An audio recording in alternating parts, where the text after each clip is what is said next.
Hi అక్క. So ఇప్పుడు Valentine's day అని వస్తుంది కదా, అసలు వాలంటైన్స్ డే ఎందుకు జరుపుకోవాలనుకుంటున్నారు? వ్యాలంటైన్ ఎందుకు జరుపుకుంటారు అక్క? టైం బొక్క డబ్బులు ఎక్కువైనా మలిసిన వాళ్ళు కొట్టుకుంటారు కదా, అలాంటి వాళ్ళు కొవ్వు ఎక్కువయ్యి ఇలా పిల్లల్ని వేసుకుని పార్కులు అంటూ ఓయాలంటూ ఇంకా ఎక్సెట్రా ఎక్సెట్రా ఒకరా సినిమాలు అంటూ తిరుగుతూ ఉంటారు. దానికి వ్యాలంటైన్స్ డే అని చెప్పి. సినిమాలకు వెళ్తారు కదా, మరి సినిమాల్లో ఏం చేస్తారు అనుకుంటున్నారు? సినిమాల్లో ఏం చేస్తారు అక్క? వెనకాల కూర్చుంటారు, అక్కడ సీన్ వచ్చిందంటే ఇక్కడ సీన్ చేస్తారు అంతే. పాసిబుల్ పాసిబుల్ ఏముందాక లైట్లు ఎలాగైనా ఆఫ్ లోనే ఉంటాయి. ఇలా కావాల్సిన ప్రైవసీ, అందరు సినిమా మీద కాన్సన్ట్రేట్ చేస్తే ఇటు మా పిల్లల మీద కాన్సన్ట్రేట్ చేస్తాడు. అట్లుంటది. అట్లా అక్కడ చూసి వచ్చింది అనుకో, ఇటు సమ్మకి ఇలా చూస్తాడు అనమాట. కథం గోకుతాడు, చుమ్మా గిమ్మిలు అన్ని ఆడనే అయిపోతాయి. దాని తర్వాత కథం నెక్స్ట్ పార్ట్ బయటికి రాగానే బేబీ అంటారు, మెల్లగా రూమ్ లోకి పోతారు అంతే. అంటే ఇప్పుడు బేబీ అని చెప్పి ఇడితోటి వస్తుంది అనమాట.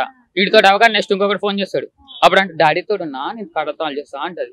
అంతే కదా, నేను పంపించేసి మళ్ళీ బాయ్ బెస్టీ గురించి ఏమనుకుంటున్నావు? బాయ్ బెస్టీ అంటే అది ఒక పేరు అంతే, బాయ్ బెస్టీ అని చెప్పి లవర్ కింద ఆడు కూడా. మొత్తం వాళ్ళతోటి పడుకుంటారు, మొత్తం అంతా వాళ్ళతోటి ఉంటారు. ఏమనంటే మా బెస్టీ అంటారు. మళ్ళీ బెస్టీని లవర్లు అయిపోతున్నారు ఈ మధ్యన. కొంతమంది మొగుళ్ళు కూడా అయిపోతున్నారు. చెప్పలేము ఏమైతుందో సమాజం.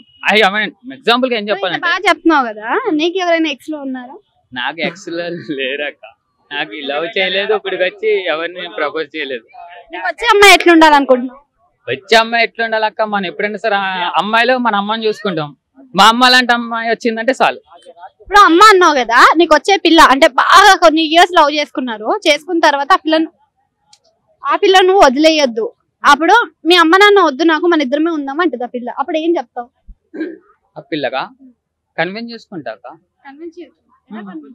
ఫ్యామిలీని ఎలాగైనా కన్విన్స్ చేయొచ్చు, పిల్లని కూడా అలా కన్విన్స్ చేసుకోవచ్చు. ఫ్యామిలీ లేనిదే ఏం చేయలేం. సో కన్విన్స్ చేసుకుని బతిమాలుకుని ఉంటా గానీ అని ఇద్దరిని సెపరేట్ చేయను. నీకు వచ్చే పిల్ల ఎట్లుండాలి, ఏ క్వాలిటీస్ ఉండాలి?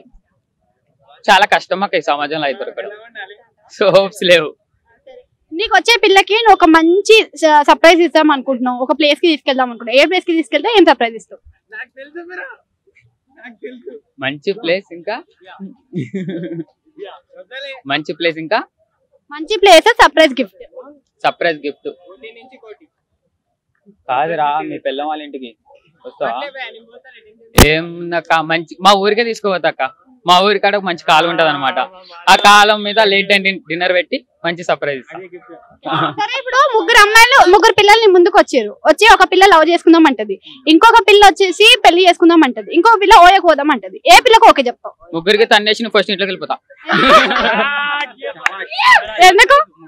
లవ్ చేస్తా అంటది, ఆ లవ్ చేసినా నేను గీకుతా ఉంటది. అప్పుడు ఓయకపోతా, ఓయిపోయిన పని అయిపోయిన తర్వాత నన్ను బ్లాక్ మెయిల్ చేస్తే ఎవరు రెస్పాన్సిబుల్? పని ఇంకా ఓయగలితే పని ఏముంటది అన్న, అదే మొగుడు పిల్లలాట. పెళ్లి చేసుకుంటా అందుకే ఇంకొక అమ్మాయి అంటే ఆమె నన్ను మోసం చేయడానికి అని ఉంటా, లేకపోతే నన్ను ఏప్రిల్ ఫుల్ లేదా ప్రాంక్స్ చాలా వస్తున్నాయి మధ్యన. నాకు చాలా డెలికేటెడ్ మైండ్. సో నేను ఫుల్ క్లారిటీ తోట అనమాట. Thank you.